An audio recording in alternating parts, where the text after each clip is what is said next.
Bagaimana hukumnya zikir memakai tasbih? Tasbih ini hadisnya sebenarnya yang membolehkan itu kembali kepada riwayat Tirmidzi yang khilaf ulama tentang kesahihannya. Umumnya ulama ada yang mendhaifkan riwayat ini. Tentang waktu Nabi SAW menuju ke masjid, kemudian menemui Ummu Salamah yang sedang berzikir sambil menghitung batu, gitu kan? Setelah itu Nabi SAW pulang dari masjid menemui Ummu Salamah masih memakai batu, subhanallah, alhamdulillah, sambil hitung dengan batu. Kata Nabi SAW, wahai Ummu Salamah, apakah kau kerjakan ini dari tadi? Dari sebelum saya pergi kamu zikir dengan cara ini? Dia bilang iya. Kata Nabi SAW, saya sudah membaca zikir yang mengalahkan jumlah pahala zikirmu dengan cara saya membaca, misal habis subhanallah baca ada khalqihi wa ridha nafsihi wa zinata arsy wa midada kalimati, sejumlah makhluknya Allah. Jadi bilang subhanallah ada khalqi, sejumlah makhluknya, wa ridha nafsi, sampai dia ridho dengan dirinya sendiri Allah SWT, wa zinata arsy, sebanyak jumlah perhiasan singgasananya, wa midada kalimati, juga sebanyak jumlah kalimat-kalimatnya. Maka itu mengalahkan. Ulama yang mendhaifkan hadis ini mengatakan ini hadis yang menyebutkan tentang adanya hitungan dengan benda, bukan dengan tangan, gitu kan? Maka mereka mendhaifkan ini, mereka melemahkan, dan dengan melemahkan hadis ini, kalau hadis lemah itu tidak terlalu lemah, bukan karena ada pendusta dan tidak bertolak belakang dengan hadis sahih, hukumnya boleh dipakai dalam fadail amal, dalam amal-amal sunnah ya. Tapi ternyata pendapat pertama mengatakan ada hadis Nabi yang diriwayatkan Imam Bukhari berbunyi tangan jari yang dipakai bertasbih itu akan menjadi saksi hari kiamat, menjadi saksi pada hari kiamat. Maka pendapat pertama mengatakan, maka kalau dipertemukan antara hadis ini yang sahih, tasbih berhitung dengan jari menjadi saksi hari kiamat, dan ini Ummu Salamah menggunakan batu sementara hadisnya lemah, maka didahulukan yang ini, otomatis kan gitu. Maka mereka mengatakan ini lemah, tertolak dengan hadis sahih, maka itu adalah perbuatan yang bid'ah, gitu kan? Tidak dibolehkan. Pendapat kedua mengatakan tidak bentrok antara hadis pertama dengan hadis kedua, tidak bentrok, karena hadis pertama hanya menjelaskan perilaku Ummu Salamah yang menggunakan batu. Hadis kedua menyebutkan tentang lebih baiknya kalau menggunakan jari. Kalau dilihat ini tidak ada bentrok menurut pendapat ulama yang kedua, maka lebih afdal menggunakan jari, tapi tidak disalahkan kalau menggunakan tasbih, seperti itu. Nah ini saya sudah berikan kepada anda tentang masalah khilaf ulama, itu dilihat kondisional. Saya bahasakan afdalnya menggunakan jari, ini terus kita biasakan, gitu kan. Tapi kita tidak boleh 100% menyalahkan orang yang menggunakan tasbih itu, karena masih ada pendapat ulama tadi yang saya sebutkan. Apakah ada amalan sunnah membaca la ilaha illallah wahdahu la syarikalah lahul mulku wa lahul hamdu wa yuhyi wa yumitu wa huwa ala kulli syai'in qadir, dan Allahumma inni as'aluka ilman nafi'an wa rizqan tayyiban wa amalan mutaqabbala, ketika zikir setelah sholat maghrib dan subuh? Kalau ada, kita bacanya setelah apa? Mohon penjelasannya Ustaz. Setahu saya ada, dibaca 10 kali habis subuh dan habis maghrib, semua dijelaskan dalam hadis kan gitu. Kalau Allah inni as'aluka ilman nafi'an rizqan tayyiban amalan mutaqabbal, ini saya tahunya zikir pagi sore, tidak masuk dalam zikir habis sholat, setahu saya ya. Tapi kalau la ilaha illallah wahdahu la syarikalah lahul mulku wal hamdu yuhyi wa yumitu wa ala kulli syai'in qadir 10 kali itu habis sholat subuh dan 10 kali habis maghrib, ini memang ada hadis sahih menjelaskan masalah itu. Apakah ada riwayat yang menjelaskan bahwa Rasulullah SAW pernah memimpin zikir dan doa secara berjamaah setelah sholat wajib? Yang saya sudah pernah sampaikan riwayat, tidak ada riwayat menjelaskan masalah itu. Yang ada adalah Nabi SAW membaca zikir, dan Ibnu Umar berkata, saya mengetahui kalau sholat sudah selesai di masjid Nabi SAW kalau saya mendengarkan suara zikir Nabi SAW dan para sahabat, dan mereka baca masing-masing. Jadi misal Nabi SAW baca ayat kursi, sahabat sana baca al-ikhlas, yang ini baca subhanallah, jadi dibiarkan oleh Nabi SAW masing-masing. Tapi Nabi SAW tidak pernah memandu baca al-Fatihah, al-kursi misalnya lalu semuanya harus ikut. Itu tidak pernah ada riwayat masalah itu. Apabila tidak, bagaimana sikap kita? Apa yang harus kita lakukan ketika di suatu masjid setelah sholat wajib imam memimpin zikir dan doa berjamaah? Jadi kita baca sendiri aja, kita jalankan sendiri. Jadi seperti itu, Allahu a'lam. Apakah ketika membaca doa keluar rumah tidak diganggu syaitan, tapi ketika perjalanan bisa berbuat dosa juga? Bisa, maksudnya tidak diganggu oleh syaitan di sini, tidak dibuat keburukan buat dia. Tapi kalau dia mau berbuat dosa, apakah dia bisa berbuat dosa? Ini butuh rincian. Yang jelas Allah subhanahu wa ta'ala dengan doa itu akan menahan dia secara fitrahnya sebagai manusia. Seperti misalnya gini, kita coba berdoa kepada Allah, ya Allah bangunkan saya malam hari. Ya itu. Bangun nggak nanti malam? Bangun. Pasti kaget. Tinggal orang itu mau sholat atau tidak. Kalau ada orang tidur lagi, berarti kan dia sendiri yang langgar itu ya. Tadi dia berdoa keluar minta agar dia selamatkan dari syaitan. Allah sudah selamatkan. Setiap dia mau buat dosa, Allah tahan. Ada halangan-halangannya. Tapi tetap kalau dia ngotot mau kerjakan, ya dia melanggar sendiri. Karena datang dari Allah SWT dalam bentuk sinyal ngingatin dia. Bolehkah menjabat takhir sholat maghrib dan isya atau duhur dan asar tanpa ada udzur? Setahu saya tidak boleh. Setahu saya pendapat yang paling kuat itu tidak boleh. Gitu kan? Kalau sesekali seseorang menjama antara duhur sama asar, maghrib sama isya, masuk dalam hadis Nabi SAW pernah menjama tanpa ada udzur, tanpa ada azan dan tanpa ada banjir, tanpa ada badai, tanpa musafir. Mungkin sekali dia mengerjakannya dalam hidupnya, itu mungkin. Tapi kan mayoritas waktunya Nabi SAW mengerjakannya di waktunya masing-masing, gitu kan. Umumnya yang hadis kita lihat jamak dan qasar ini dilakukan, terutama jamak itu pada saat safar.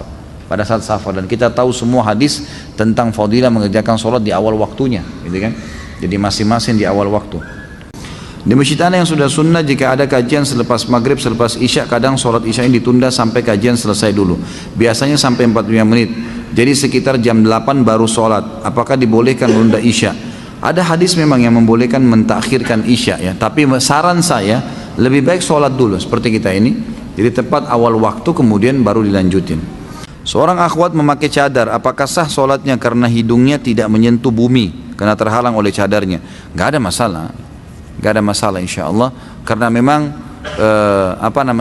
ini pendapat ya, ulama mengatakan hidung yang dilapis dengan kain, kalau orang itu sakit kah atau wanita itu bercadar karena takut fitnah kalau terlihat, maka itu dianggap memang hal yang tidak menghalangi antara hidung dia dengan, dianggap cadarnya itu seperti sejadahnya, gitu lah. Seperti sejadahnya, sebenarnya seperti itu ya.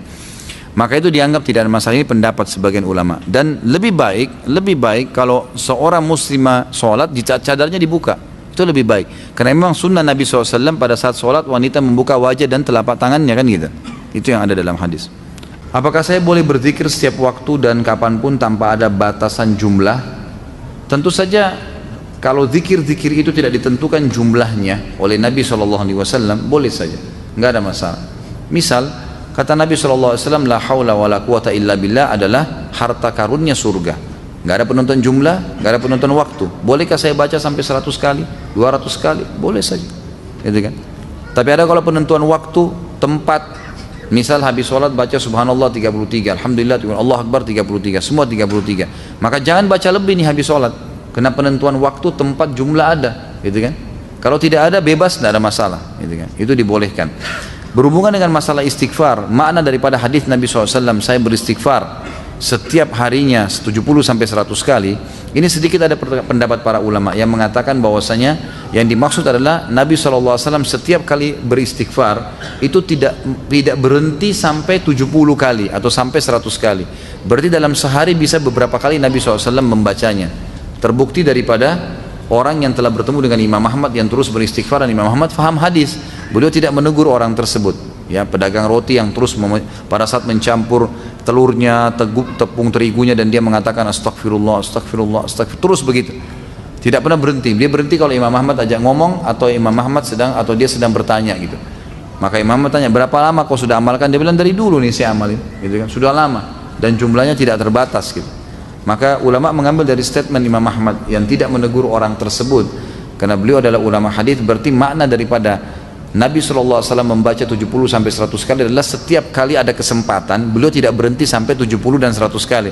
Selebihnya setelah itu ada kesempatan lagi baca lagi 70 sampai 100 kali.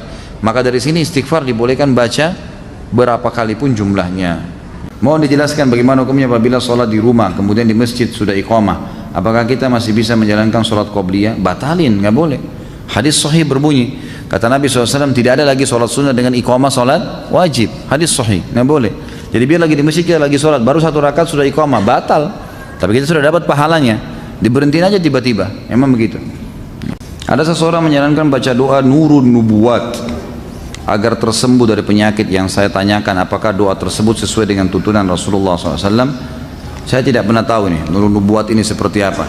Dan saya selama saya belajar ya, saya tidak tahu, wallahu alam. sebatas ilmu saya tidak pernah saya temukan ada judul doa seperti ini yang Nabi SAW berikan.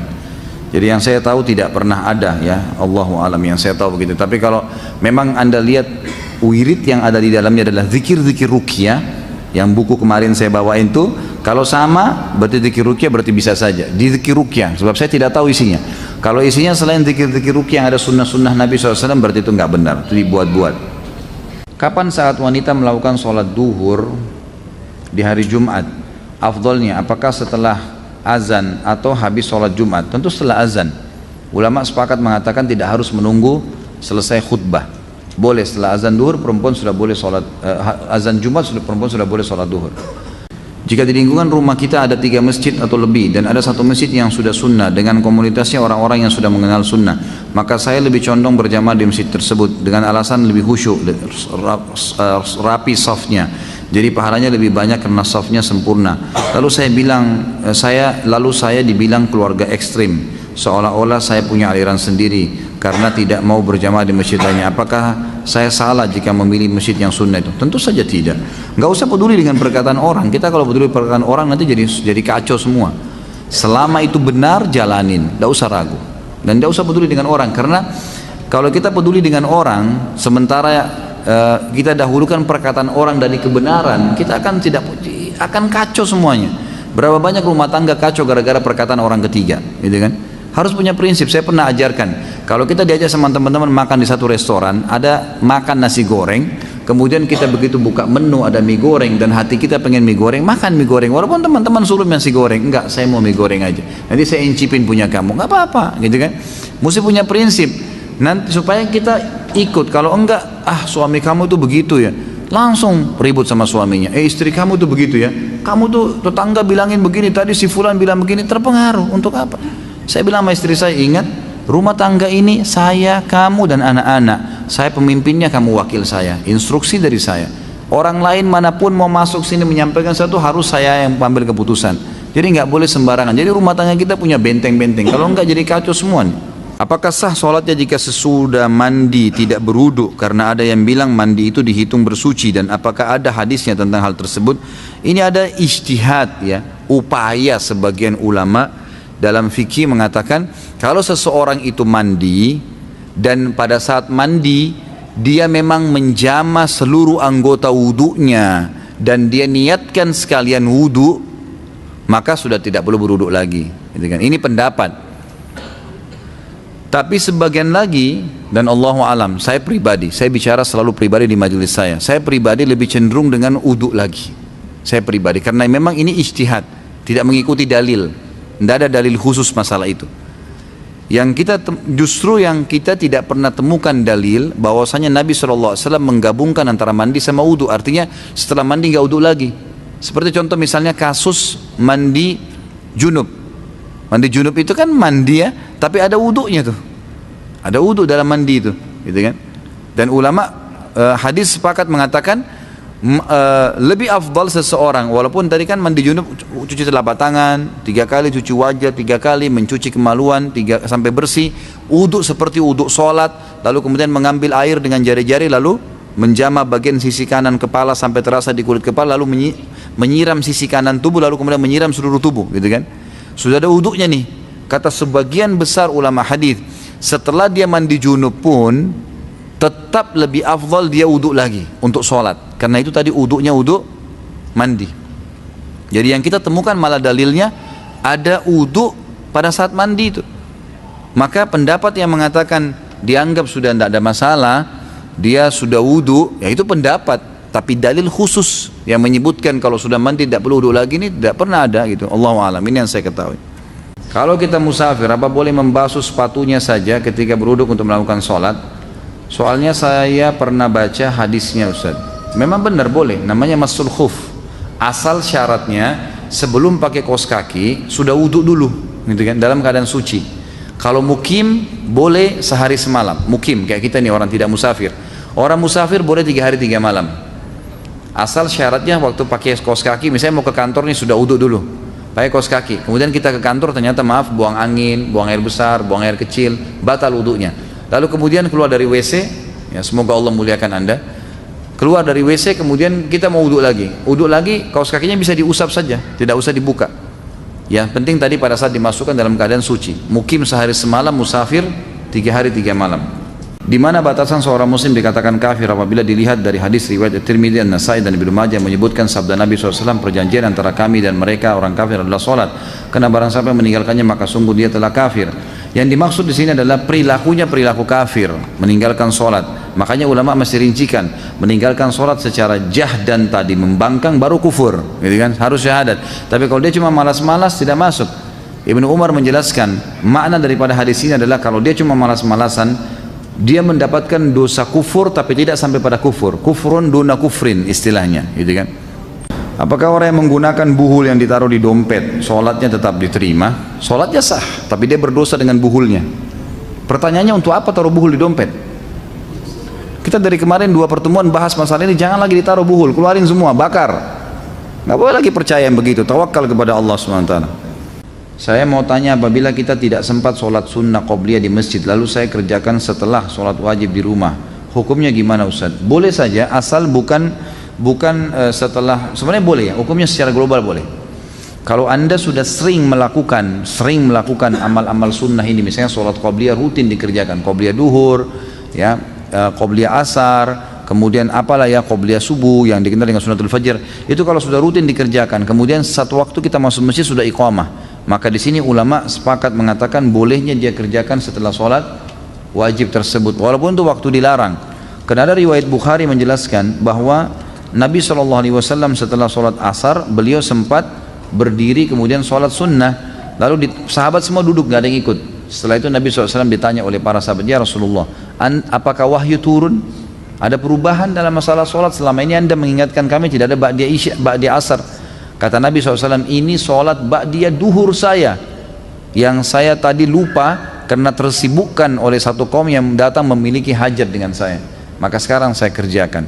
Sama dengan hadis Nabi yang berbunyi, kalau seseorang lupa sholatnya maka dia kerjakan kapan dia ingat. Apakah dalam majlis dalam masjid ba'da azan, majlis ilmu dalam masjid setelah azan boleh dilanjutkan? Majlis itu majlis bid'ah. Apakah kita harus menunggu majlis selesai ataukah membuat jamaah terlebih dahulu? Tentu saja boleh ya. Kalau azan kayak tadi kita azan, waktu kita tunda seberapa menit. Tapi ini bukan berarti tunda sampai keluar waktu. Karena memang biasanya antara azan dengan azan ada durasi. Ada durasi. Ini masih dibolehkan. Mungkin kita tadi kayak makan ambil waktu 5 sampai 10 menit kemudian azan, itu bukan sesuatu yang mengeluarkan dari waktunya sebenarnya. Terlebih lagi durasi antara azan dan iqamah di zaman Nabi SAW itu ukuran 50 ayat. 50 ayat itu lumayan ya, mungkin 20 sampai setengah jam, 20 menit sampai setengah jam. Maka berarti memang di sini ulama mengatakan boleh ya, menunda itu dalam waktu tertentu. Tapi kalau majelis itu majelis yang melanggar sunnah Nabi, ya sebaiknya jangan, gitu kan? Jangan dihadiri. Bagaimana caranya? Keluar aja dulu, jangan buat jamaah, nanti jadi fitnah, gitu kan? Jangan buat jamaah, keluar aja dari masjid, duduk mungkin di teras, begitu iqamah atau azan baru masuk sholat insya Allah. Jika di tempat kita atau luar negeri tidak terdengar suara azan, berdosakah jika seorang laki-laki sholat di rumahnya berjamaah dengan teman-temannya karena tidak terdengar azan? Kalau yang saya tahu tidak terdengar azan di sini maksudnya memang karena tidak ada masjid atau terlalu jauh untuk dijangkau dan tidak terdengar, ini insya Allah tidak apa-apa. Karena Nabi SAW menanyakan kepada Ibnu Ummul Maktum yang sempat orang buta pamit kepada Nabi SAW mengatakan, ya Rasulullah, rumah saya jauh dari masjid, nggak ada yang pandu, antara rumah saya dengan masjid anda ini banyak binatang buas yang bisa menyerang saya, boleh nggak saya sholat di rumah? Buta, nggak ada pemandunya, banyak binatang buas, rumahnya jauh dari masjid, banyak sekali udhurnya nih, gitu kan? Maka kata Nabi SAW awalnya, silahkan sholat di rumahmu. Begitu dia mau keluar dari masjid, turun wahyu, Jibril AS datang menyampaikan. Lalu Nabi SAW panggil dia tuh, dipanggil. Ini kebetulan muadzinnya Nabi SAW. Dia sama Bilal, dua-duanya ini muadzin, Ibnu Ummul Maktum. Maka kata Nabi SAW, atas maun nida, kau dengar nggak azan dari rumahmu? Dia bilang, iya ya Rasulullah. Kata Nabi, idzan ajib, kalau gitu jawab azan itu. Berarti kasuistiknya mendengar azan tolak ukurnya. Tapi ulama merincikan lagi, kalau azan ini tidak didengar, dalam arti kata memang masjid terlalu jauh, kita nggak tahu alamatnya, gitu kan? Tidak tahu juga mungkin kalau ke sana ada sholat jamaah atau tidak, maka itu boleh-boleh saja. Tapi kalau tidak didengar seperti kasus di Australia karena memang tidak boleh mic keluar, maka ini bukan udzur, gitu kan? Karena memang tidak mungkin kita bisa dengar azan di jalanan kalau di Australia. Karena memang tidak boleh, dilarang di dalam ya, suaranya. Maka ini bukan udzur. Apa boleh dicukupkan membaca Al-Fatihah saja ketika sholat sunnah seperti sholat rawatib, duha, tahajud tanpa membaca iftitah dan surah-surah pendek? Boleh, karena iftitah dan surah hukumnya sunnah. Tapi anda rugi, sayang gitu kan, pahalanya rugi. Mestinya memang dibaca semuanya. Apakah seorang muslim meninggalkan sholat termasuk golongan orang munafik? Tidak bisa kita katakan munafik, tapi ada ciri kemunafikan padanya. Karena orang munafik meninggalkan sholat atau berdiri sholat dengan malas. Bagaimana cara menasihati kakak yang jika diajak sholat berjamaah di masjid mengatakan aku nggak mau kelihatan riya karena sholat dilihat orang, yang penting kan sudah sholat di rumah, nggak perlu dilihat orang. Inilah waswas syaitan. Harus dilawan, gimana caranya? Perintah Allah dan Rasulnya begitu. Ini waswas syaitan, ini tidak boleh. Tapi jika kira ada tahlilan berjamaah, beliau datang dengan mengatakan kita ini hidup bermasyarakat, nggak bisa hidup sendiri. Kalau kita mati siapa yang mau ngubur kalau bukan tetangga, gitu kan? Ini waswas syaitan luar biasa, ini permainan syaitan ke dia. Sampaikan apa adanya, tugas anda sampaikan saja. Selebihnya doakan. Kita nggak bisa mengubah orang itu. Saya mau tanya tentang teknis sholat saat i'tidal. Apakah yang benar tangan sedekap atau dilepas diturunkan? Saya pernah dengar hadis berbunyi posisi i'tidal kembali kepada semula. Maksud di sini semula sebelum ruku atau sebelum takbiratul ihram. Ini sudah saya bilang, jangan tanya masalah bab lain dulu, gitu kan? Dan sudah sering saya jelasin masalah ini. Jadi yang saya sering jelasin bahwasanya hadisnya satu. Nabi SAW dikatakan kalau bangun dari ruku kembali anggota tubuhnya seperti semula. Nah di sini ulama jadi dua pendapat. Yang mengatakan seperti semula ini sebelum salam, maka sami Allahu liman hamidah, tangannya turun ke sebelah kiri kanan tubuhnya. Kalau dikatakan anggota tubuh kembali seperti semula setelah takbir, maka kembali ke dada. Dan Ibnu Qayyim rahimahullah sudah menyatukan, mengatakan alangkah baiknya seorang muslim karena dalilnya ada, cuma mereka berselisih penjabaran dari dalil ini, dua-dua dijalankan. Sesekali bersedekap, sesekali dia tidak bersedekap. Apakah kita tidak boleh membunyikan sendi-sendi dalam sholat, mematahkan jemari tangan dan kaki? Mematahkan ini bagaimana? Hah? Membunyikan, jadi bukan mematahkan kali ya. Ini bahasanya luar biasa. Jadi setahu saya Allah alam ini sebagian besar ulama memakruhkan, jadi bukan tidak boleh. Karena ada gerakan-gerakan yang dibolehkan dalam sholat kalau sifatnya darurat. Kalau darurat itu tidak ada masalah, tapi sebaiknya dihindari. Ini juga secara medis kurang sehat ya, karena biasanya jadi renggang jari-jari itu, maka lebih baik dijauhi. Ya anggaplah kalau anda mau berhadapan dengan atasan, misalnya lagi ngobrol, masa sambil depan atasan bunyi-bunyiin tangan gitu kan? Pasti nggak mau. Bagaimana dengan hadapannya Allah Subhanahu Wa Taala? Coba hindari. Itu waswas syaitan agar mengurangi kekhusyuan anda. Jam berapakah utamanya waktu sholat duha dan berapa rakaat? Setelah terbit matahari. Itu yang disunnahkan Nabi SAW. Kalau dalam riwayat dikatakan sampai saat unta merasa teriknya matahari. Ya, jadi intinya naik matahari sudah terbit ya. Itu berarti sudah bisa insya Allah. Kita tidak bisa tentukan jam nih, karena kadang-kadang kalau musim hujan beda dengan musim panas gitu kan. Kadang-kadang mungkin kalau musim-musim tertentu tuh setengah 7, jam 7 sudah panas tuh, sudah terik, sudah bisa duha. Antum kerja jam 8 boleh duha sebelumnya. Kadang-kadang ada waktu itu mungkin masih mendung gelap, mungkin jam setengah 7 masih gelap gitu kan. Ada kadang-kadang keadaan seperti itu. Yang dijadikan patokan adalah terbitnya matahari atau terangnya langit sampai beberapa saat sebelum menjelang duhur. Apakah boleh melakukan sholat tahajud ketika kita sudah melakukan sholat witir setelah isya? Saya pernah dengar sholat witir sebagai sholat penutup, tidak ada lagi sholat setelah sholat witir. Boleh saja, yang dimaksud tidak ada lagi. Jadi jangan witir dulu sekarang, setelah witir langsung kerjakan sholat lagi. Tapi kalau ada jaraknya itu berbeda kan gitu. Makanya para sahabat seperti Abu Hurairah anhu berkata, aku diwasiatkan oleh Rasulullah, kekasihku Rasulullah SAW, 3 hal tidak pernah aku tinggalkan selama aku hidup. Sementara Abu Hurairah ini tidak pernah tinggalkan tahajud. Beliau mengatakan di malam hari ya, beliau mengatakan saya diwasiatkan kasihku 3 hal tidak pernah saya tinggalkan selama saya hidup. 2 rakaat sholat duha, dan saya berpuasa 3 hari setiap bulan ayyamul bid, dan saya tidak pernah tidur kecuali saya sudah witir. Jadi beliau witir sebelum tidur, tapi beliau tetap kerjakan tahajud. Pernah juga Nabi SAW dalam hadis Bukhari bertanya kepada Abu Bakar dan Umar, wahai Abu Bakar, kapan kamu witir? Sementara Abu Bakar ini tiap malam sholat tahajud. Kata Abu Bakar, selepas Isya ya Rasulullah, sebelum tidur. Ditanya Umar, wahai Umar, kapan kau witir? Kata Umar, di akhir malam ya Rasulullah. Kata Nabi SAW ditunjuk Abu Bakar, orang ini mengambil agamanya dengan hati-hati. Orang ini ditunjuk Umar mengambil agamanya dengan ketegasan. Artinya dua-duanya boleh, nggak ada masalah, gitu kan? Jadi setelah witir pun habis Isya boleh tahajud. Setelah sholat hajat, petunjuk dari Allah itu berupa apa? Nggak ada sholat hajat ini. Yang ada sholat istikharah. Sholat hajat setahu saya tidak ada hadisnya, lemah sekali, bahkan ada hadis yang palsu, gitu kan? Jadi yang ada adalah sholat istikharah. Istikharah sama sebenarnya ya. Kita meminta petunjuk dari Allah SWT. Itu ada hadis sahihnya. Saya orang yang terkena penyakit waswas, sekarang 3 kali takbir saya ulang. Jika sudah lebih dari 3 kali, apakah saya sudah batal dan harus uduk lagi? Tidak batal tentunya, ya, dan tidak usah diulang. Dan saya sarankan jangan waswas. Allahu Akbar, selesai. Waswas syaitan datang, kamu kurang, tidak usah tepis aja. Ya, tadi sudah diajarin, a'udzubillahi minasyaitonirrajim, meniup 3 kali ke sebelah kiri.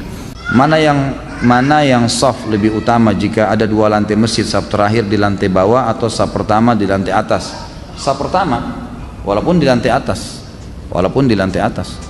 jadi tetap saja asal dia bersambung, tinggal di bawah atau di atas itu sama aja. Pak Ustaz, salat berjamaah kan lebih baik daripada salat sendiri, tapi musola tempat saya sering berzikir dan doa bersama sambil mengeraskan suara, padahal itu tidak ada dalam ajaran Nabi dan Rasul. Apabila setelah saya sholat berjamaah di musola tersebut, saya langsung meninggalkan musola, apakah boleh? Bukankah kita tidak boleh meninggalkan musola sebelum imam yang meninggalkan? Bagaimana cara menyikapinya? Boleh kita tinggalin musola tanpa imam meninggalkannya, boleh saja. Kalau kita punya hajat, boleh kita keluar. Tetapi yang perlu diperhatikan adalah kalau zikir habis sholat dengan suara itu tidak melanggar ya. Zikir habis sholat dengan ada suara keluar itu tidak melanggar. Yang ditegur kalau rame-rame, gitu kan, secara bersamaan. Karena Nabi SAW dalam hadis Ibnu Abbas disebutkan, Ibnu Abbas berkata, saya tahu sholat selesai di masjid Nabi kalau ada suara, gitu kan. Saya mendengar suara mereka, sahabat lagi berzikir. Cuma tradisi Nabi SAW kalau beliau lagi zikir baca ayat kursi misalnya, di sana sahabat baca Al-Ikhlas, di sana baca Subhanallah. Jadi tidak dipaksa dengan satu irama. Nah ini yang susah dengan sunnah Nabi SAW. Jadi kalau orang berzikir dengan angkat suara, antum untuk apa tinggalin? Biarin orang berzikir, antum juga berzikir, gitu kan? Selesaikan zikir. Ini hukum.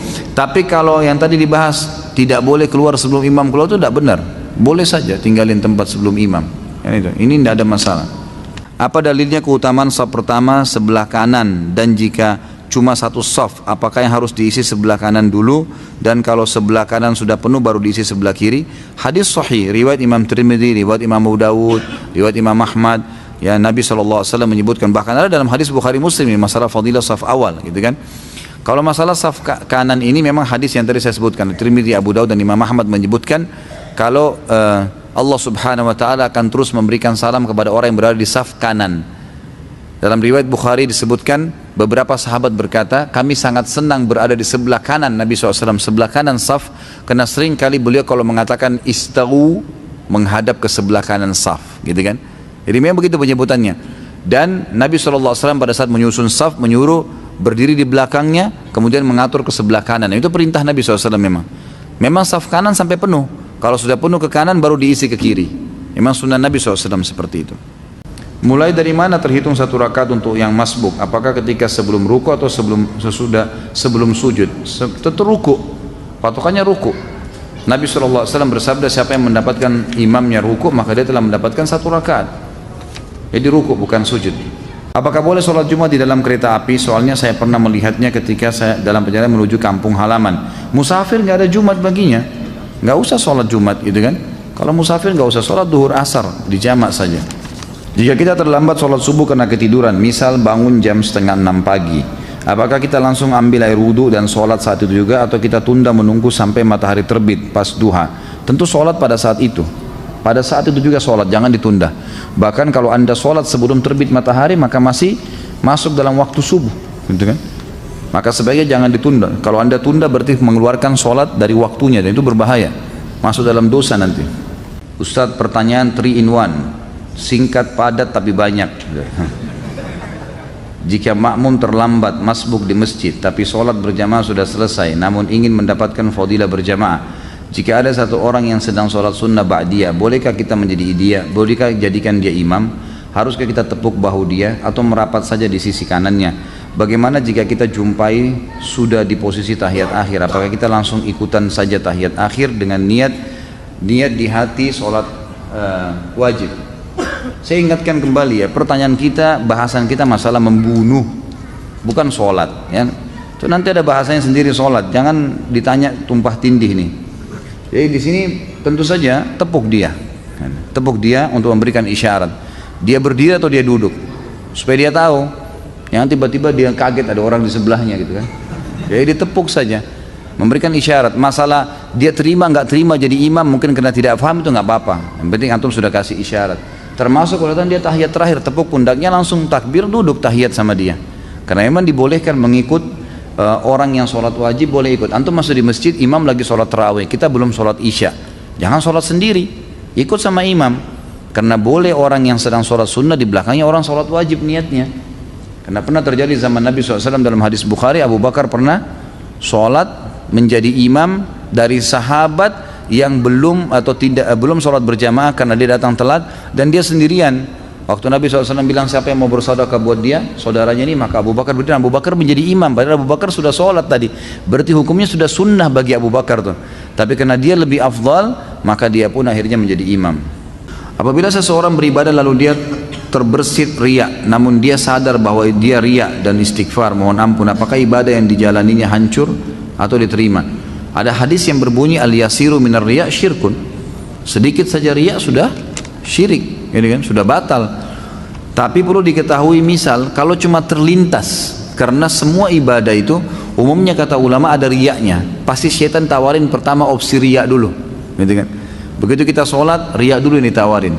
Kalau kita selama kita tidak mengiyakannya, berarti nggak masalah. Jadi itu orang di sebelahmu, itu orang begini, itu orang anggap kau doamu panjang dan kita nggak iyakan, kita terus baca, kita nggak pedulikan. Seperti orang lagi nawarin marketing, nawarin produk, kita jalan saja, dia ngomong terus, kita nggak pedulikan, nggak ada masalah, gitu kan? Nggak mengganggu ibadahnya dia. Tapi kalau kita mampir, dengarin keterangannya, ambil informasi, nah ini jadi masalah, gitu kan? Jadi kalau kita sempat mengiyakan itu berarti sudah syirik, nggak boleh. Bahkan sebagian ulama mengatakan kalau sudah terlintas begitu dia batalin sholatnya. Lebih aman dia batalin, dia ulangin. Karena sudah berbahaya buat dia, sudah nggak diterima kalau dia lanjutin. Ustadz, apa hadis railah saf pertama walaupun dengan undian? Jadi hadisnya riwayat Bukhari Muslim. Jadi, kalau seandainya, kata Nabi SAW, terjemahannya langsung ya, orang-orang mengetahui yang terdapat di saf pertama dan azan, kemudian mereka tidak bisa mendapatkannya kecuali mereka saling bertanding, berundi, bersaing, maka mereka niscaya akan melakukannya. Itu lafaz hadisnya. Hadis riwayat Bukhari Muslim. Bagaimana hukumnya makmum membaca Al-Quran dengan memegang Al-Quran agar tidak mengantuk pada saat Ramadan karena qiyam lailnya berjus-jus? Dan apakah boleh juga sholat sunnah berdiri sendiri dengan membaca dan memegang Al-Quran karena tidak menghafal Al-Quran biar panjang atau banyak bacaannya? Setahu saya fatwa ulama dibolehkan, beranjak daripada hadis Nabi SAW, al-mar'u maliku li nafilatihi, seseorang pemilik sholat sunnahnya. Jadi dia boleh duduk, dia boleh berdiri. Orang kalau sholat sunnah bebas walaupun tidak sakit ya, tapi pahala duduk setengah pahala orang berdiri. Masuk dalam masalah makna ini kata ulama adalah Allah subhanahu wa ta'ala memerintahkan untuk membaca Al-Fatihah, membaca surah Al-Quran, gitu kan? Kata Nabi SAW, setelah baca Al-Fatihah, bacalah apa yang dimudahkan dari Al-Quran. Makna daripada hadis Nabi, bacalah yang termudahkan dari Al-Quran. Kata ulama, boleh memegang Al-Quran, tapi dianjurkan di sholat sunnah. Karena sholat sunnah memang pemiliknya dia. Jadi dia boleh batalin. Orang lagi sholat sunnah, antum lagi sholat ba'diyah isya, terus tiba-tiba batalin tanpa udzur. Udah deh, nanti di rumah aja saya sholat. Dia berhentiin, nggak dosa tuh. Tapi kalau wajib nggak boleh, harus diselesaikan sama dia, kecuali ada udzur syar'inya. Maka dia pemilik sholat sunnahnya. Bila imam salah dalam baca Al-Fatihah, karena kan sholat tidak sah, apakah kita harus ulang di rumah atau bagaimana? Tentu saja tidak ya. Salahnya tergantung salahnya kenapa. Kalau memang salahnya fatal dan sudah diingatkan tidak mau, maka batal sholatnya. Bukan di rumah, diulangin di situ, gitu kan. Tapi kalau memang dia lupa, kemudian diingatkan, atau mungkin ada kesalahan tajwid yang diingatkan lalu dia tidak lakukan, maka tetap sah saja. Beranjak daripada hadis Nabi SAW yang sahih yang berbunyi, kalau kalian sholat dengan imam, kalau imam benar dia akan panen pahala kalian, dan kalian akan dapat pahala kalian masing-masing. Dan kalau dia salah, dia akan berdosa, dihukum sama Allah, dan sholat kalian benar. Sholat kalian benar. Bila kita memulai usaha warung makan malam hari dan bertepatan dengan sholat maghrib dan isya, apakah kita boleh menjamak sholat tersebut? La ilaha illallah. Menjamak sholat gara-gara dagang tidak boleh. Nah, apakah ketika kita sholat kemudian terlintas di memori pikiran kita, misal kita habis nonton film Mahabharata dan film yang ada dewa-dewa, Athena dan lain-lain, kemudian pas sholat terlintas dewa-dewa dan gambaran di film, apakah itu termasuk syirik? Pertama, jangan nonton. Tadi saya bicara tuh jangan, saya bilang anak kecil aja tidak boleh nonton, apalagi orang sudah besar. Ngapain mau ditipu dengan cerita kosong? Itu bohong, dusta. Dusta semua itu, jangan dinonton. Akhirnya kan lihat efeknya apa yang syaitan lakukan, dimunculkan dewa-dewa itu. Jadi nggak ingat Allah SWT. Itu bukan syirik tapi dosa. Tak, kalau syirik, kalau anda bilang oh ini Tuhan saya, pas muncul gambarnya dia, anda bilang ini Tuhan saya, nah itu baru syirik, itu nggak boleh, gitu kan? Apakah sholatnya harus diulang? Padahal kita nggak ada niat untuk berpikir ke sana, namun pikiran akal kita menyimpan memori tersebut. Ya tentu saja tidak diulang, nah, kecuali kalau memang kita sudah sampai hal-hal yang membatalkan sholat, seperti misal syirik itu ya, menganggapnya oh ini berarti ini Tuhan saya nih, kita iakan terbawa dalam pikiran, itu baru. Karena tidak boleh mengulangi sholat tanpa ada udzur syar'i. Udzur syar'i itu batal wudhunya, belum masuk waktu baru ketahuan, salah menghadap kiblat, nah itu mungkin. Bacaan dalam sholat, Quran dan doa dalam kurungnya, apakah dibaca dalam hati sudah cukup pada saat sholat sendiri atau harus terdengar walaupun pelan? Saya sudah pernah jelaskan ini. Jadi hindari bacaan dalam hati, keluarkan dengan lisan kita walaupun cuma kita yang dengar. Karena sholat cuma dibagi dua, jahar atau sir. Jahar itu ngerasin suara terdengar oleh orang-orang lain, dan sir itu mengecilin suara sebatas dia dengar sendiri, jadi bukan menghilangkan suara. Antum kalau hilangkan suara itu sudah hilang, itu mengkhayal nanti, nggak ada suara sama sekali, itu akan mengkhayal, tambah lagi tutup mata tidur, gitu kan. Jadi jangan antum bilang oh kalau tutup mata lebih khusyuk, ini nggak benar. Karena Nabi SAW mengatakan Allah dan malaikatnya terus memberikan salam kepada orang yang berada di saf awal, riwayatnya mengatakan yang matanya tetap tertuju ke tempat sujudnya, gitu kan. Jadi kita disuruh buka mata, disuruh kerasin suara sebatas kita yang dengar saja. Alhamdulillahirrabbilalamin arrahmanirrahim. Karena ucapan mulut yang bersuara ini memperdengarkan kuping, membuat dua anggota tubuh ini connect ya, sehingga lebih konsen, ya, lebih konsen. Ditambah mata yang terbuka melihat tempat sujud, itu akan membuat orang lebih khusyuk. Ini pendapat ulama. Pada saat makmum masbuk, makmum belum selesai membaca Al-Fatihah lalu imam ruku'. Apakah sah sholat makmum karena Al-Fatihah dibaca tidak selesai? Kalau dia sholatnya jahar, ngerasin suara, kan gitu.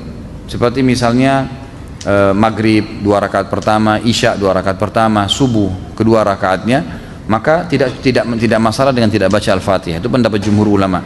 Tapi kalau sholat sir harus dia baca Al-Fatihah, usahakan. Masalah dia tidak sempat baca sampai habis, maka ini ulama rincikan lagi. Kalau dia datang telat memang, dia Allahu Akbar, imamnya langsung ruku, ya sudah. Ya, dalam pendapat Imam Ahmad boleh, dia langsung ruku juga. Imam Syafi'i mengatakan tidak, tetap dia harus baca Al-Fatihah, walaupun dia ketinggalan, tapi maksimal 3 gerakan imam. Misal ruku, itu 1, i'tidal 2, sujud pertama 3. Usahakan selesai Al-Fatihah sebelum imam duduk di antara 2 sujud. Itu pendapat Imam Syafi'i rahimahullah. Langsung dia ikut ruku, dia sami'allahu liman, dia dikejar imamnya. Nah itu pendapat Allahu alam ya. Bolehkah berimam pada orang yang masbuk? Boleh, asal anda beda imam ya. Jadi misal gini, ada dua orang masuk masbuk nih, orang lagi berjamaah sama-sama masbuk 1 rakaat, kita satu imam nih. Begitu salam imam kan masing-masing nambah rakaat yang masbuk ya, yang kehilangan 1 rakaat. Ini nggak boleh lagi jadi makmum satu sama yang lain. Karena ada orang begitu tuh, karena sudah satu imam. Yang boleh kalau beda imam. Misal kita berdiri, kita masuk 1 rakaat, ada orang yang telat masuk, maka dia tepuk pundak kita, itu boleh, nggak ada masalah. Tapi tidak boleh menjadi memiliki dua imam dalam satu sholat. Apabila kita mempunyai warung makan di sekitar komplek perumahan, di dalamnya banyak perusahaan, mayoritas orang yang makan bertepatan waktu istirahat, waktu sholat duhur, apa yang harus kita lakukan kepada para pekerja dan konsumen yang makan? Apakah kita menunda terlebih dahulu waktu sholat sampai waktu istirahat selesai? Tentu tidak lah, gitu kan? Sholat aja, gitu kan? Sholat. Kalau anda suami istri, anda boleh suruh istri anda, istri nggak ada masalah, mereka boleh sholat di situ kan. Tapi kalau anda sendiri jangan tinggalkan masjid, jangan tinggalkan sholat. Atau kalau perlu bagaimana caranya supaya bisa dihidangkan, atau ada pegawai yang memang pegawai itu mungkin ya, kalau memang banyak pegawai yang makan juga yang mampir itu adalah orang-orang perempuan misalnya, wanita, maka bisa pakai wanita. Kalau tidak, maka bertawakal kepada Allah SWT. Sholat dulu, habis itu layani mereka. Tidak usah khawatir dengan rezeki. Itu saran saya ya. Kalau anda bisa bertanya pada ustadz lain, bisa disarankan misalnya nggak apa-apa tunda sholatnya, ya silakan saja. Kalau saya tidak sarankan itu. Apakah meminta doa atau didoakan ke ustadz atau kiai, kemudian kita diberi air putih atau serbuk kopi, kemudian disuruh untuk meminumnya, termasuk syirik? Sebenarnya tergantung ya, karena meniup sesuatu ke air untuk diminum itu, kalau fungsinya untuk ruqyah itu boleh. Tapi kalau umumnya doa, itu tidak pernah ada anjuran. Jadi doain apa saja terus ditiup air itu nggak pernah ada anjuran. Tapi kalau untuk meruqyah, memang untuk mengobati, ini memang pernah, gitu kan? Ada beberapa riwayat yang tersebutkan khusus untuk mengobati orang yang keracunan dan kena sihir atau kesurupan. Itu memang ada anjuran, difokuskan ke situ. Bagaimana cara membedakan bisikan yang datang dari syaitan atau kata hati kita sendiri? Kadang-kadang ketika sholat di dalam hati suka bicara sendiri. Bagaimana cara menyikapinya Ustaz? Sahkah sholatnya? Bagaimana hatinya bicara sendiri nih? Allah mengatakan alladzi yuwaswisu fi sudurin nas. Apa bahasanya setelahnya? Minal jinnati wan nas. Yang bisikin itu syaitan. Kalau dalam jiwa kita sendiri, gitu kan, jinnati wan nas. Sebagian ulama tafsir mengatakan nas ini termasuk jiwa, memang jiwa dia sendiri. Dia kadang-kadang berbicara. Ya, cara masalah membedakan atau tidak membedakan itu umumnya ulama bilang, kalau bisikan-bisikan dalam hati cenderung kepada keburukan, misal malas beribadah, mau berbuat maksiat, cenderung pada keburukan, menunda-nunda ibadah, bisa dari syaitan, bisa dari jiwa dia yang ammaratun bisu. Karena jiwa manusia ada yang cenderung kepada keburukan, ada itu. Itu harus dilawan, ditepis. Tapi umumnya ulama mengatakan syaitan menunggangi itu jiwa yang ammaratun bisu, dan dia bergabung di situ. Qarin di sebelah kita, syaitan yang di sebelah kita itu selalu menunggangi sisi jiwa kita yang ada kecenderungan pada keburukan, gitu kan? Potensi itu ada, makanya ditepis. Semua bisikan yang termotivasi untuk ibadah, kita lihat fakir miskin lewat, tiba-tiba dalam hati kita, bantu tuh kesian. Telepon tuh orang tua, sudah lama ini tidak telepon ayah saya, mau silaturahim, mau bakti sama orang tua. Oh, mau bantu, ada tetangga yang lagi sakit, atau ada orang yang lagi sakit mau dijenguk di rumah sakit, ada bisikan, itu berarti positif, diikutin. Itu juga dari malaikat atau dari jiwa dia yang memang cenderung dengan kebaikan. Seringnya seseorang itu mengasah jiwanya dalam kebaikan, akan membuat jiwanya lebih pekah, gitu kan, dalam kebaikan itu. Dan seringnya seseorang melatih dirinya, jiwanya dalam keburukan, akan membuat lebih pekah dalam keburukan itu. Bahkan kata ulama, bisa jiwa lebih hebat keburukannya daripada syaitan, dan bisa juga jiwa lebih hebat daripada bisikannya malaikat dalam kebaikan. Tergantung bagaimana dia membiasakan dirinya, gitu. Tapi umumnya syaitan menunggangi keburukan, kecenderungan burukan tersebut, dan malaikat juga menunggangi potensi baik dalam jiwa manusia. Bagaimana jika ingin sholat berjamaah tapi makmum atau imam tidak mau sejajar? Apa ini? Bagi jemaah perempuan, bagaimana seharusnya sholat sendiri-sendiri karena imam tidak mau sejajar? Ataukah jemaah meskipun jika imam atau makmum maunya imam lebih ke depan dibanding makmumnya, tetap sholat berjamaah, tidak ada masalah itu. Ya, tidak ada masalah. Apakah bergerak 3 kali dalam keadaan sholatnya batal, seperti garuk-garuk misalnya? Kalau Imam Syafi'i mengatakan batal kalau lebih dari 3 kali, jadi tidak dibolehkan lebih dari 3 kali. Tapi jumhur ulama mengatakan tetap tidak batal kalau memang orang itu punya udzur, memang harus dia lakukan. Tapi kalau gerakan sia-sia membatalkan sholat nih, ada orang sia-sia memperbaiki kopiah atau apalah gitu kan, Nah ini keseringan dilakukan, makanya tidak boleh. Tapi kalau darurat memang harus menggaruk, memang gatal sekali, itu tidak ada masalah insya Allah. Ada seseorang yang mengatakan zikir kalau hanya di mulut tidak ada gunanya, termasuk bacaan Quran. Tapi yang afdal tengah malam. Saya nggak tahu apa maksudnya ini.